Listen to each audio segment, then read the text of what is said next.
नमस्कार मंडळी, आरकेस रेसिपी मराठीमध्ये तुमचं सर्वांचं स्वागत आहे. आज आपण बनवलेली आहे मासवडी. एकदम भन्नाट, चविष्ट आणि भरपूर टिप्ससह ही रेसिपी मी तुमच्यासोबत शेअर केलेली आहे. त्यामुळे व्हिडिओ शेवटपर्यंत पहा आणि चॅनलवरती नवीन असाल तर सबस्क्राईब करा. चला तर व्हिडिओला सुरुवात करूया. इथे साहित्य घेतलेलं आहे सारण बनवण्यासाठी. एक कांदा, शेंगदाण्याचा कूट घेतलेला आहे, खसखस, सफेद तीळ घेतले, खोबरं किसून घेतलं, इथे आले आणि लसूण, थोडीशी कोथिंबीर, इथे आपण घेतलेली आहे धने पावडर, चवीपुरते मीठ, आपला घरगुती मसाला, थोडासा काळा मसाला, एवढा आपल्याला लागणार आहे सारण बनवण्यासाठी. आणि खूप चविष्ट सारण बनतं यापासून. तर पहा, इथे मी गॅसवरती कढई ठेवलेली आहे. कढईमध्ये आपल्याला सर्वात पहिले पांढरे तीळ घालून घ्यायचे आहे. आता इथे तिळामध्येच आपल्याला जे खसखस घेतलेली आहे तीही घालून घ्यायची आहे. आता खसखस आणि तीळ चांगले तडतडेपर्यंत आपल्याला भाजून घ्यायचे आहे. तडतडेपर्यंत छान खरपूस आपले तीळ आणि खसखस भाजली की आपल्याला काढून घ्यायची. इथे आपले तीळ छान असे उडायला लागलेले आहे. आता पूर्णतः आपले जे तीळ आहे ते तुम्ही पाहू शकता, असे उडायला लागले की आपल्याला काढून घ्यायचे आहे. इथे मी तीळ आणि खसखस छान भाजून काढून घेतलेली आहे. आता याच कढईमध्ये आपल्याला किसून घेतलेलं खोबरं भाजून घ्यायचं आहे. तर अगदी त्याचा कलर चेंज होईल इथपर्यंत आपल्याला भाजायचं आहे.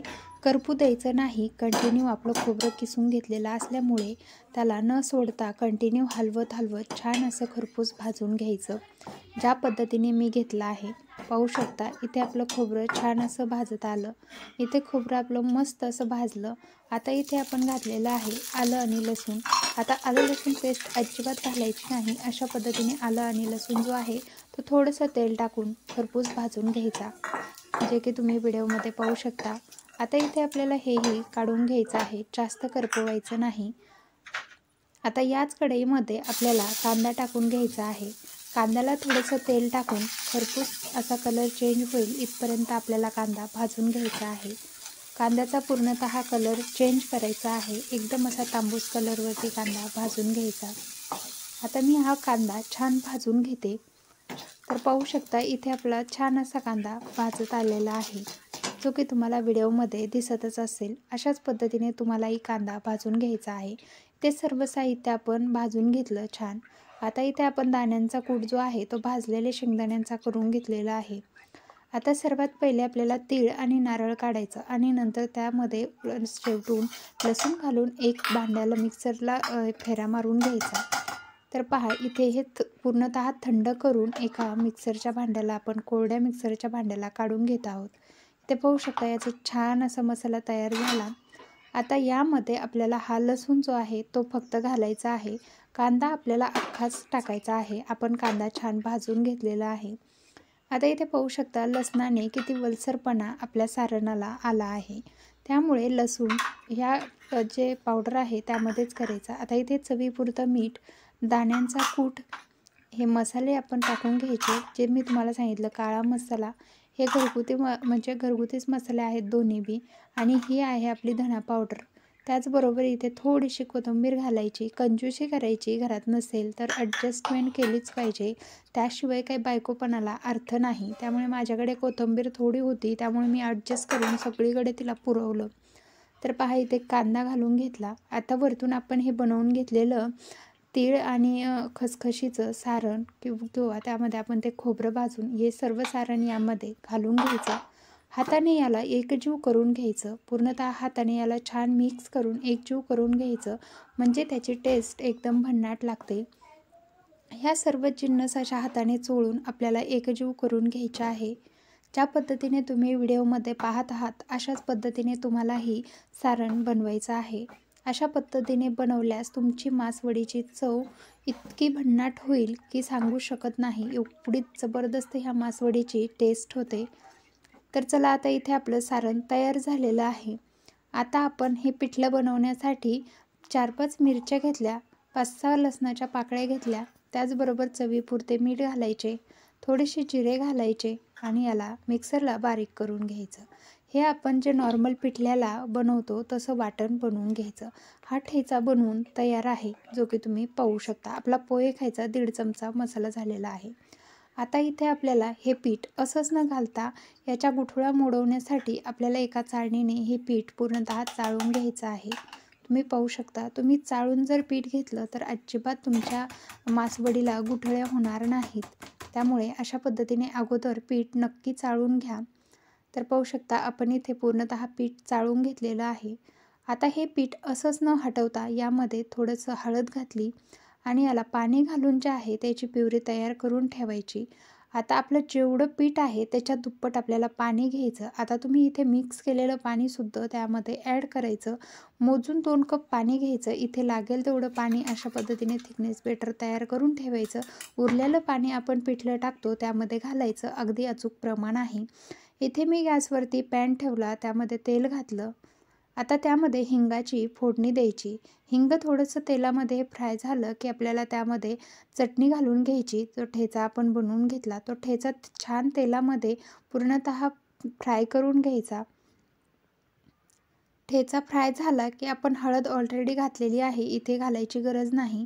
जे पाणी लागणार आहे आपल्याला पिठाच्या प्रमाणे ते पाणी इथे मी 1.25 कप पाणी घातलेलं आहे. कारण इकडे 1.25 कप पाणी आपल्याला पीठ जे आहे त्याची प्युरी बनवण्यासाठी लागलं होतं. इथे 1.25 कप म्हणजे आपलं टोटल 2 कप असं पाणी झालेलं आहे.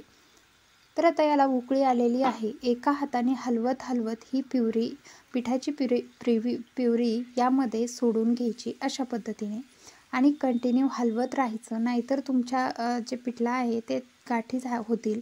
त्यामुळे हे कंटिन्यू असं हलवायचं. एकदम छान अशी आपली जी मासवडी आहे ते बनवण्यासाठी पिठलं तयार होतं. तर पाहू शकता अशाच पद्धतीने आपल्याला पूर्ण जे आहे ते मिक्स करून घ्यायचं आहे. आपल्या पिठल्यामध्ये अजिबात गाठ झालेली नाही, जे की तुम्ही पाहू शकता. अशाच पद्धतीने आपल्याला पूर्णतः एखादी गुठळी झाली तर ती लगेच मोडून घ्यायची आहे आणि पूर्णतः त्याला हलवून घ्यायचं आहे, जे की तुम्ही पाहू शकता. आता याच्यावरती आपल्याला झाकण ठेवून 10 मिनिटं याला वाफवू द्यायचं. म्हणजे मस्त असं आपलं जे आहे ते मासवडी बनवण्यासाठीचं पिठलं तयार होतं. आता इथे मी 10 मिनिटासाठी त्याला झाकण लावून ठेवते. आता इथे हा रुमाल आपण स्वच्छ पाण्याने जो आहे तो वल्ला करून घेतलेला आहे. आता इथे तुम्हाला कॉटनचाच कपडा घ्यायचा आहे. आता हा रुमाल स्वच्छ धुवून घेतला वल्ला करून. आता त्यावरती थोडंसं नारळ भुसभुसून घ्यायचं. तुमच्याकडे हवे असल्यास भरपूर सारी कोथिंबीर इथे भुसभुसून घ्यायची. आता माझ्याकडे कोथिंबीरीचं तुम्हाला शॉर्ट सांगितलेलंच आहे. असो किंवा नसो, बाई पण म्हटलं की हे सगळे ॲडजस्टमेंट आलीच तर आपण तेवढं केलंच पाहिजे. जे नसेल ते सोडावं, पण जे आहे त्याच्यापासून तुम्ही हा पदार्थ चवदार बनवू शकता. मनापासून केलं की सगळंच चवदार होतं. तर चला इथे आपण हे करून घेतलं. आता इकडे आपल्या पिठल्यालाही 10 मिनिटं झालेली आहेत. छान असं पिठलं आपलं वाफवलं गेलेलं आहे, जे की तुम्ही पाहू शकता. एकदम मीडियम गॅसवरती आपण त्याला जे आहे ते पिठल्याला ठेवलं होतं. फुल गॅसवरती ठेवल्यास तुमचं पिठलं निब्बर होईल किंवा तुम्हाला 10 मिनिट लागतील असंच नाही. डाळीवरती पिठावरती राहतं.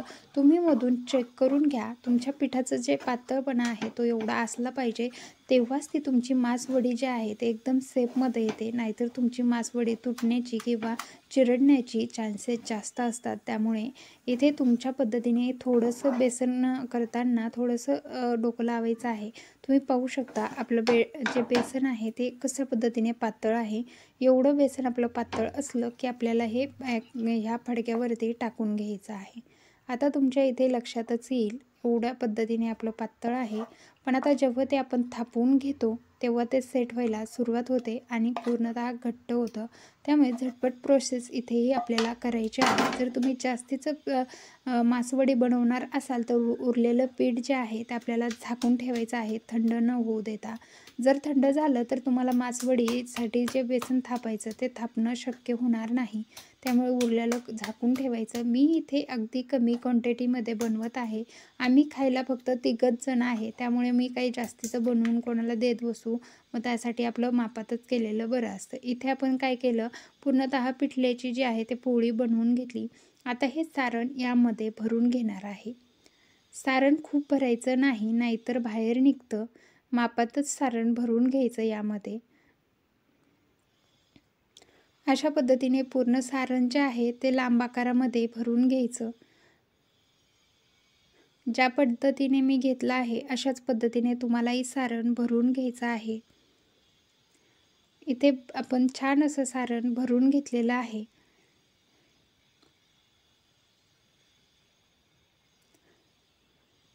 आता याला एका साईडने फडक्याने असं उचलायचं आणि याला असं मध्ये हे करून घ्यायचं. तर आता हा मसाला खूप म्हणजे भरपूर आपल्याला मोह आवरत नाही. आपल्याला असं वाटतं गच्च भरलेली असावं कुठलीही गोष्ट, तो पुढं निघत होता. थोडं सावकाशीने आपल्याला इथे फोल्ड करून घ्यायचं. आता याला पुन्हा एकदा फोल्ड करायचं आहे. तुम्ही पाहू शकता आपलं सारण जे आहे ते पुढं निघत होतं. त्यामुळे मी व्यवस्थित करून घेतलं आणि आता याला पुन्हा मध्यभागी घ्यायचं आणि व्यवस्थित खालची बाजू वरची बाजू बंद करून घ्यायची आहे. अशा पद्धतीने बंद करून आपल्याला हाताने जो आहे तो शेप देऊन घ्यायचा आहे. मासवडीला माशाचा शेप द्यायचा आहे. मला जमला की नाही कमेंट करून सांगा. पहा इथे आपली मासवडी छान अशी तयार झालेली आहे. तर आता हिला थोडंसं तुम्ही थंडही करून घेऊ शकता. थोडं थंड झालं की आणखीन छान सेट होते. आपली जी मासवडी आहे ती आणखीनच छान सेट होते. तर इथे आपली मासवडी तयार आहे. तिघा जणांना भरपूर अशी मासवडी झालेली आहे. आता इथे मासवडीचा रस्सा बनवण्यासाठी पहा इथे आपण मसाला भाजून घेणार आहोत. सर्वात पहिले आपल्याला इथे हरभरा डाळ जी आहे ती भाजून घ्यायची. थोडंसं तेल टाकायचं आणि खमंग अशी हरभरा डाळ भाजून घ्यायची. व्हिडिओमध्ये दाखवल्याप्रमाणेच तुम्हालाही करायचं आहे. तर इथे मी छान अशी खरपूस हरभरा डाळ भाजून घेतली. नंतर किसून घेतलेलं खोबरं घालायचं. खोबरंही छान तांबूस कलर येईपर्यंत भाजून घ्यायचं, काढून घ्यायचं. उभा चिरलेला कांदा आहे एक, तो भाजून घ्यायचा. त्यामध्ये लसणाच्या पाकळ्या व 2 इंच आल्याचं तुकडं घालून घेतलं आणि याला छान काळा होईपर्यंत भाजून घेतला. हा मसाला थंड होऊ द्यायचा आणि त्यासोबत घालायला इथे घरगुती मसाला, काळा मसाला व त्याचबरोबर इथे आपण हा मसाला काढून घ्यायचा. हे सर्व जिन्नस यामध्ये घालून घ्यायचे. चवीपुरते मीठ मी इथे घातले. खरंच खूप छान ग्रेव्ही होते. इथे ग्रेव्ही तयार करून घेतलेली आहे. इथे गॅसवरती कढई ठेवली. कढईमध्ये थोडंसं जास्तीचं तेल घालायचं. मासवडीची तर्री जी असते ते मस्त लागते. तर इथे जिरे घालून जिऱ्याची फोडणी द्या. खूप मस्त रस्सा लागतो. त्यामध्ये कढीपत्त्याची पानं टाकली, थोडीशी हळद टाकायची आणि ही प्युरी त्यामध्ये घालून घ्यायची. तेलामध्ये छान मिक्स करून घ्यायची. आवश्यकतेनुसार यामध्ये गरजेनुसार गरम पाणी घालून घ्यायचं. याला मस्त उकळवून घ्यायचं. उकळी आल्यानंतर कट येण्यासाठी 5 मिनिटं मंद गॅसवरती शिजवून घ्यायचा. मस्त अशी मासवडीचा रस्सा तयार होतो. चवीला भन्नाट लागतो. त्यामुळे अशा पद्धतीने एकदा बनवून पहा. आपली थोडीशी राहिलेली कोथिंबीर इथपर्यंत आपण पुरवली आहे. म्हणजे आपल्या सर्व साहित्यांमध्ये आपली तेवढी कोथिंबीर आपण पुरवली आहे.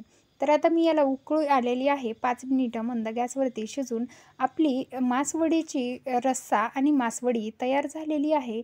जर तुम्हाला व्हिडिओ आवडला असेल तर व्हिडिओला लाईक करा, शेअर करा. त्याचबरोबर चॅनलवरती नवीन असाल तर चॅनलला सबस्क्राईब केल्याशिवाय जाऊ नका. तर मस्त अशी बाजरीची भाकरी आणि मासवडी. धन्यवाद.